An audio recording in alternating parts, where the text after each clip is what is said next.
যখন পড়াশোনা করে আমরা কি স্কুল বানানটা ভুল শিখলাম?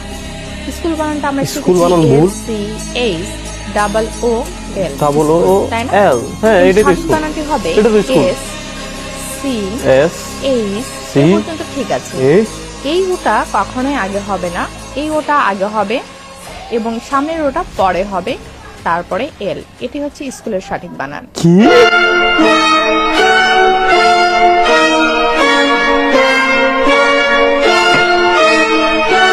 কি কইলো এটা? ও তো ওই পিছেরও আগে দেই বা আগেরও পিছে দেই, একই তো। ও তো ওই এই টিচার যে স্কুলে পড়ায় ওই স্কুলের স্টুডেন্ট যে কি অবস্থা, আমি শুধু এটাই চিন্তা করতেছি। মানে এমন কিছু ভাই আগে কি দেখি নাই, মানে কিছু বলারই নেই আর।